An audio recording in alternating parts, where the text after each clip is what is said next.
Haleluya, puji Tuhan Bapak Ibu sekalian. Hari ini kita akan melanjutkan pembahasan kita mengenai iman. Ini merupakan serial iman bagian yang ketiga. Nah, teks kita pada hari ini akan terambil dari surat Yohanes atau 1 Yohanes pasal yang kelima, ayat yang pertama sampai ayat yang kelima. Kita baca.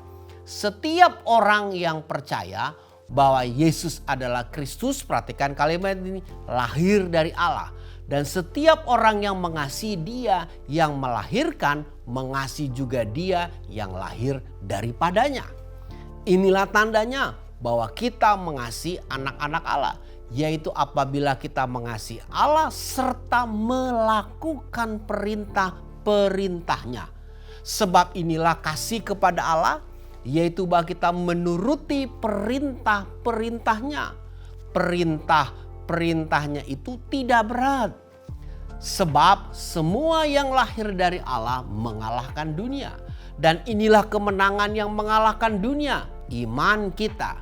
Siapakah yang mengalahkan dunia selain daripada dia yang percaya bahwa Yesus adalah anak Allah. Nah, teks ini menarik Bapak Ibu sekalian. Karena banyak sekali di dalam kehidupannya kita tidak ngerti. Iman kita itu gimana sebenarnya? Iman kita itu powerful apa enggak? Percayanya kita kepada Tuhan. System of belief-nya kita percaya kepada Yesus itu punya kekuatan enggak gitu. Nah, teks ini menjelaskan bahwa iman kita bisa mengalahkan dunia ini. Nah, dunia kosmos di dalam teks Alkitab ini bukan berbicara tentang dunia yang sekarang ini, bumi bukan, tetapi lebih banyak berbicara tentang sebuah sistem. Kosmos itu bicara tentang sistem, apa yang ada di dalam jagat raya ini, apa yang ada di dalam dunia ini. Nah, teks kita mengatakan jelas sekali bahwa iman kita mengalahkan dunia ini. Nah, pertanyaan yang timbul daripada kita mungkin bagaimana kita bisa mengalahkan dunia ini? Ayat 1 sampai ayat yang kelima menjelaskan kepada kita bahwa iman kita bisa mengalahkan dunia ini, tetapi harus dimulai dari 3 hal yang sangat penting menjadi dasar bagi kita untuk kita mengatakan yes, imanku dapat mengalahkan dunia ini. Yang pertama adalah jelas sekali dikatakan mengasihi Allah. Nah, kata mengasihi agape itu berarti kita mengasihi Allah itu tanpa reserve, tanpa embel-embel. Inilah tandanya bahwa kita mengasihi anak-anak Allah, yaitu apabila kita mengasihi Allah. Ayat yang pertama mengatakan setiap orang yang percaya bahwa Yesus adalah Kristus lahir dari Allah. Dan setiap orang yang mengasihi Dia yang melahirkan, mengasihi Dia juga yang lahir daripadanya. 2 ayat ini menjelaskan kepada kita basic iman kita yang bisa mengalahkan dunia ini. Mengalahkan sistem yang ada, artinya bisa mengalahkan sesuatu yang mengekang kehidupannya kita. Sesuatu yang menjajah kehidupannya kita, sesuatu yang menyudutkan kehidupannya kita, itu sistem dunia ini. Sesuatu yang membuat kita terpaksa untuk melakukan sesuatu yang sebenarnya kita gak mau lakukan gitu. Dimulai daripada kita mengasihi Tuhan. Mengasihi Tuhan karena saya sudah jelaskan Bapak Ibu sekalian di dalam program kata hari ini mengenai kata agape. Saudara bisa melihat videonya. Jelas sekali kata agape itu berarti kasih yang tidak punya warna. Nah, kasih yang tidak punya warna itu berarti kasih itu netral. Nah, kalau dikatakan di sini bahwa orang yang mengasihi Allah itu menjadi dasar bagi dia untuk memiliki iman yang mengalahkan dunia ini, berarti kasihnya kita kepada Dia adalah kasih yang tanpa reserve, tanpa embel-embel, tanpa sesuatu yang kita begini ceritanya. Jadi gini, kita mau mengasihi Tuhan, kita nggak boleh mengasihi Tuhan kalau ada precondition. Nah, banyak daripada kita mau mengasihi Tuhan dan kita mengajukan syarat. Oh Tuhan, saya akan mengasihi Engkau kalau Engkau memberkati bla bla bla bla bla bla. Oh Tuhan, saya akan mengasihi Engkau, saya akan cinta kepadamu kalau masalah saya diselesaikan terlebih dahulu. Oh Tuhan, saya akan mengasihi Engkau kalau saja saya bisa mendapatkan ini. Kita selalu mengajukan precondition untuk mengasihi Allah. Tetapi untuk kita memiliki iman yang mengalahkan dunia, landasan kita yang pertama adalah mengasihi Tuhan itu tanpa precondition, tanpa reserve, tanpa embel-embel, tanpa ada sesuatu yang kita harus ajukan. Makanya agape itu berarti natural, berarti murni, tanpa warna. Apakah saudara mengasihi Tuhan itu dengan banyak embel-embelnya? Apakah saudara mengasihi Tuhan itu ada sesuatu? Apakah saudara mengasihi Tuhan itu secara natural? Tanpa adanya baggage yang saudara harus bawa di dalam mengasihi Tuhan. Apakah ada kondisi yang saudara ajukan kepada Tuhan untuk supaya saudara bisa mengasihi Dia? Itu sebabnya banyak daripada kita, banyak iman orang Kristen itu tidak bisa mengalahkan dunia. Karena dasarnya kasihnya adalah punya embel-embel. Ini men-challenge kita Bapak Ibu sekalian. Waktu kita mengasihi Tuhan, kita harus mengasihi dengan kasih yang murni. Bahasa saya, mengasihi Tuhan itu harus dengan tulus. Dapat dilihat, murni. Ini sesuatu yang sangat saya percaya, sangat sulit. Karena banyak daripada kita mempunyai syarat-syarat tertentu dalam mengasihi Tuhan. Menyedihkan Bapak Ibu sekalian. Harusnya kasih kita kepada Tuhan itu merupakan kasih yang murni. Kasih yang tidak punya kondisi apapun juga. Kasih yang rela. Kasih yang bagi saya merupakan kasih yang bisa dilihat oleh. Waktu kita mengasihi Tuhan, kalau kita datang untuk mencintai Tuhan dengan syarat-syarat yang kita bisa ajukan, maka saudara tidak akan memiliki iman yang mengalahkan dunia ini. Hal yang kedua, perhatikan kata ini. Ayat yang ketiga. Sebab inilah kasih kepada Allah, yaitu bahwa kita menuruti perintah-perintahnya. Perintah-perintahnya itu tidak tepat, tidak berat. Nah, hal yang kedua, dasar yang kedua untuk kita bisa memiliki iman yang mengalahkan dunia itu, kita memakai kata melakukan perintah-perintahnya. Preo, melakukan perintah-perintahnya. Kata melakukan perintah-perintahnya itu berarti melakukan sesuatu, to make happen. Jadi di dalam kehidupannya kita Bapak Ibu sekalian, melakukan perintah-perintah Tuhan adalah sebuah tindakan, sebuah action. Bahasa Inggris memakai kata yang bagus, to make happen. Dari kata poreo itu, Yunaninya. To make happen, untuk menjadikan sesuatu.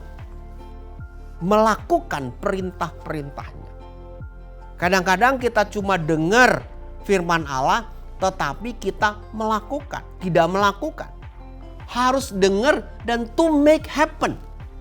Apa yang diperintahkan Tuhan harus kita lakukan segera mungkin. Jangan tunggu-tunggu, jangan tunda-tunda. Nah, iman yang bisa mengalahkan dunia ini adalah iman yang to make happen. Kita melakukan perintahnya Dia.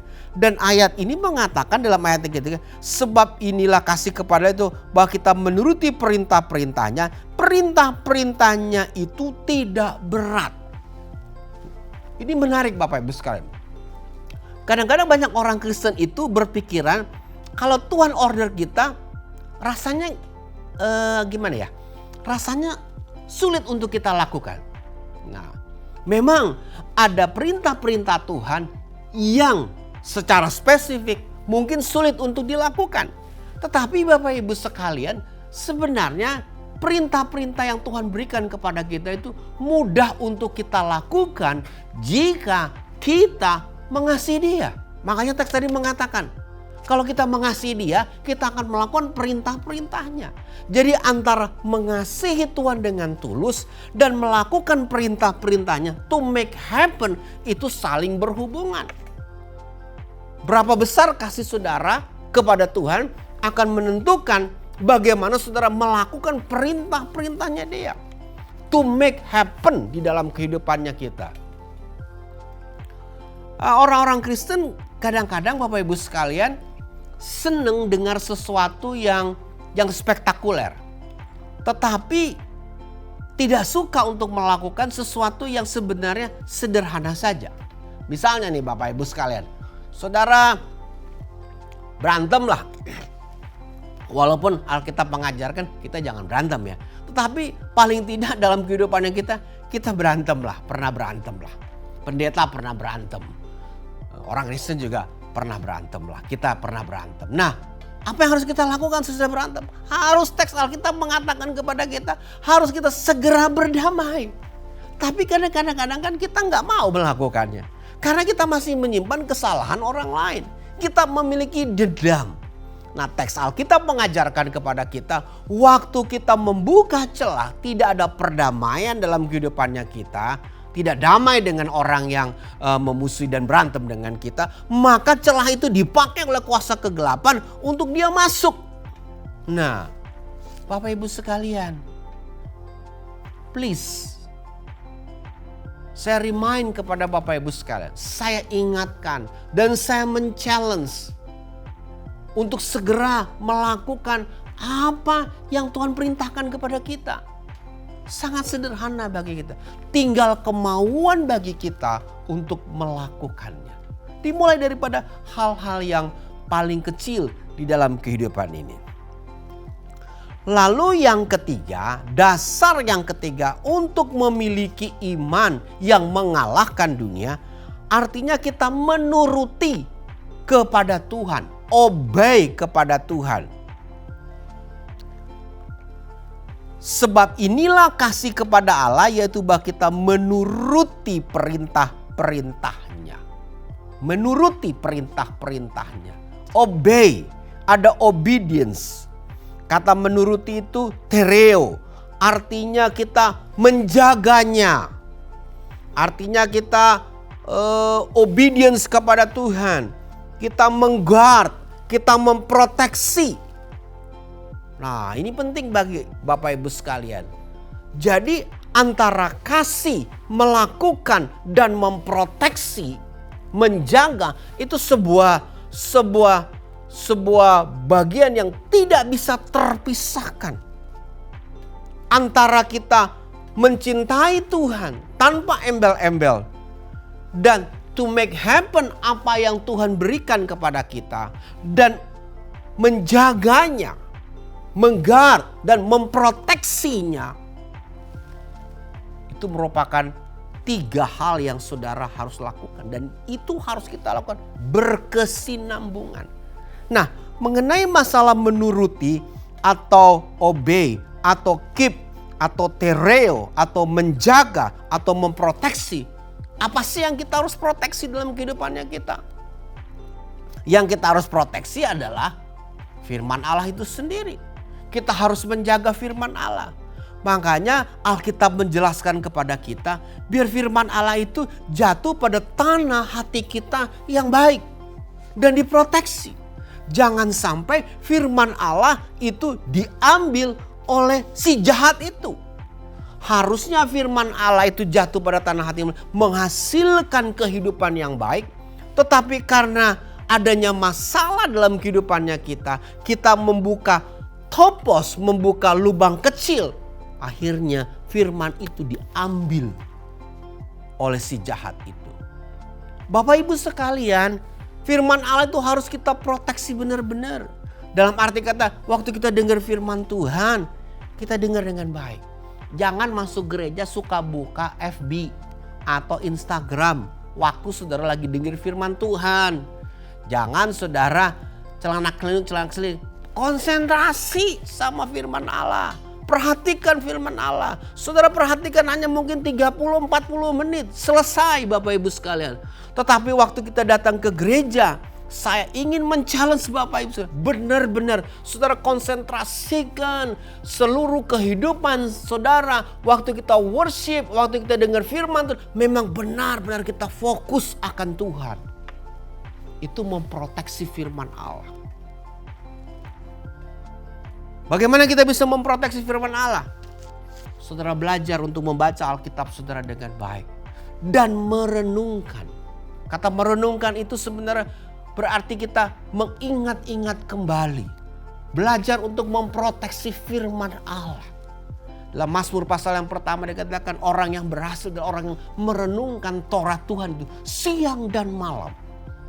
Teks itu mengatakan juga dia seperti pohon yang ditanam di tepi aliran sungai yang menghasilkan buahnya. Daunnya tidak pernah layu. Dengan berbagai musim apapun dia tidak bisa mati. Wow, Bapak Ibu sekalian. Orang-orang yang mengalahkan dengan iman, mengalahkan dunia adalah orang-orang yang benar-benar mengkeep firman Allah itu. Menjadi sesuatu treasure dalam kehidupannya. Menjadi suatu harta. Waktu Timotius dikirimin surat oleh Rasul Paulus, dia katakan peliharalah harta yang indah itu, kata Paulus kepada Timotius. Apa sih harta ini? Harta yang indah ini beberapa tafsiran mengatakan itu firman Allah, itu juga bisa Injil. Yang penting bagi kita sesuatu yang datang daripada Allah yang sangat agung dan mulia itu firman Allah, di treasure, dipelihara, dijaga. Itu merupakan harta kehidupannya kita. Jadi tidak ada harta yang paling indah selain firman Allah. Karena firman Allah itu kita membuka, kita bisa mengunlock banyak hal dalam kehidupan kita. Kita membuka banyak pintu-pintu yang tertutup dalam kehidupannya kita.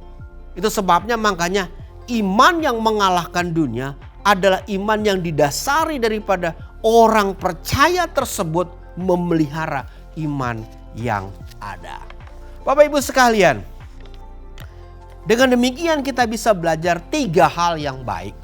Yang pertama, bahwa iman tidak hanya sekedar menjadi acuan, tapi harus dilakukan.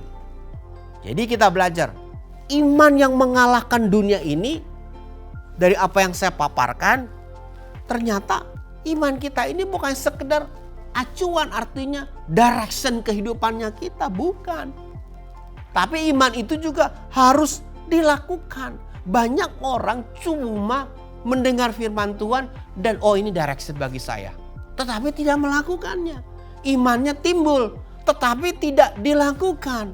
Iman tanpa perbuatan, kata Alkitab, hakikatnya mati.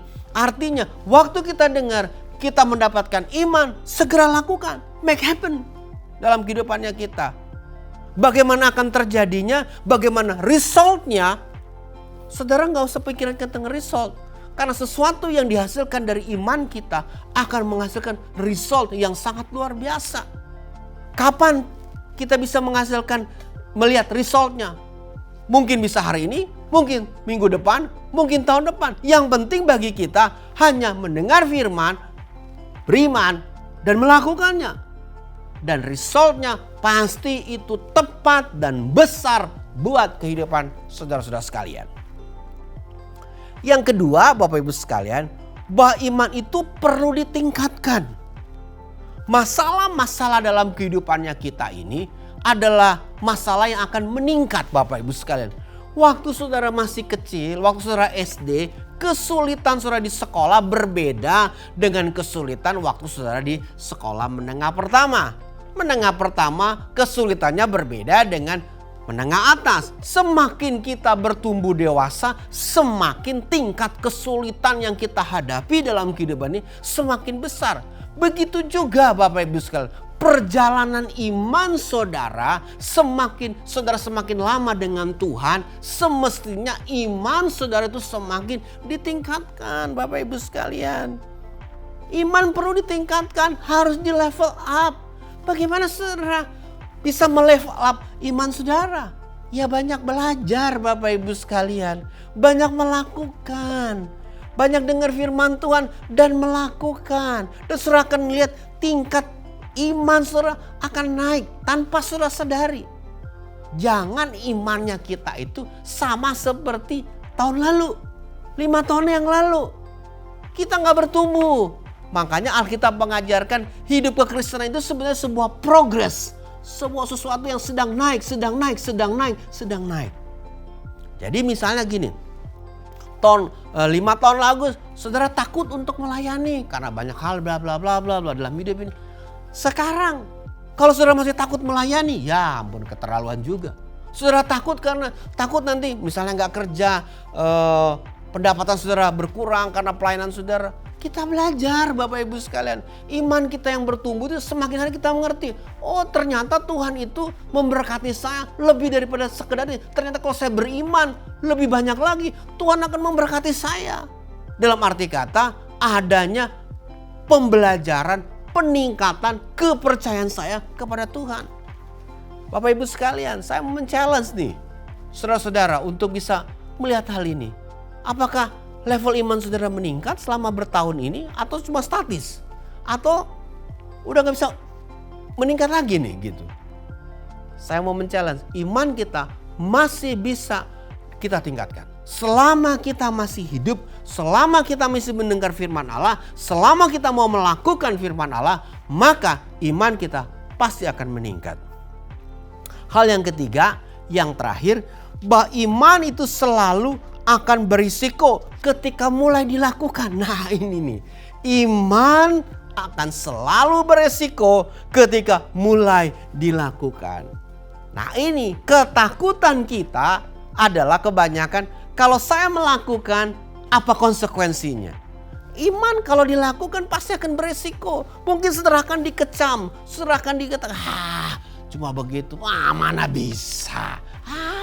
Gak percaya gitu. Gak percaya. Gue gak percaya sama lo gitu. Tapi saya percaya nih Tuhan akan memberkati saya. Saya percaya Tuhan akan angkat keluarga kami. Saya percaya level daripada pekerjaan saya akan meningkat. Saya percaya Tuhan akan memberikan sesuatu.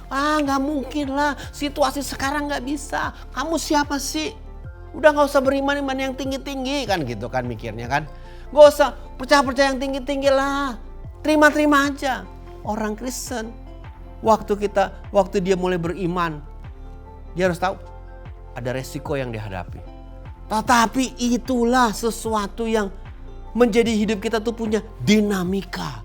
Di dalam perjalanan kekristenannya kita, itulah dinamika kehidupan Kristen Bapak Ibu sekalian. Challenging itu merupakan dinamika, tantangan merupakan dinamika. Orang menyudutkan kita itu merupakan dinamikanya kekristenannya kita. Itu merupakan dinamika iman yang sehat, yang terus berkembang, yang terus mengalami perubahan dalam kehidupannya. Nah hari ini jelas ya, itulah iman yang mengalahkan dunia. Teks ini mengatakan, dan inilah kemenangan yang mengalahkan dunia. Iman kita. Kita percaya kepada Yesus. Ayat yang kelima mengatakan, siapakah yang mengalahkan dunia selain daripada dia yang percaya bahwa Yesus adalah anak Allah. Kita ini udah percaya kepada Yesus nih Bapak Ibu sekalian. Udah percaya benar-benar. Kepercayaan kita kepada Yesus itulah yang mengalahkan dunia ini. Jadi jangan bodoh jadi orang Kristen. Kita udah percaya benar Yesus Kristus adalah Tuhan.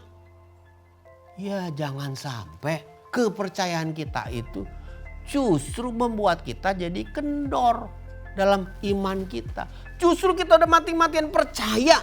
Kita harus melihat hasil daripada kepercayaan kita kepada Yesus Kristus itu mengalahkan sistem yang berusaha untuk menyudutkan kita, menjelekkan kita, untuk menghempaskan kita.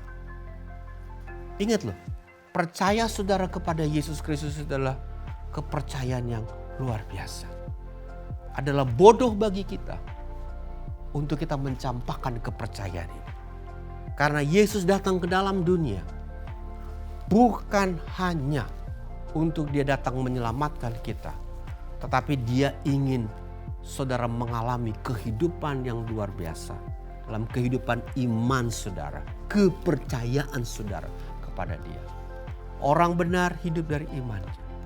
Orang Kristen yang percaya beriman kepada Yesus, hari-hari hidupnya adalah hari-hari yang luar biasa. Luar biasa. Yang satu kepada yang lain sangat berbeda. Luar biasa dalam kehidupan saya mungkin beda dengan saudara. Tetapi hidup kita adalah hidup yang luar biasa karena iman kita kepada Yesus. Dunia tidak bisa mengalahkan kita selama kita memiliki iman. Selama saudara memiliki iman, situasi di sekeliling saudara itu bisa kita kalahkan. Dan hiduplah di dalam iman saudara. Karena iman kita mengalahkan dunia ini. Amin.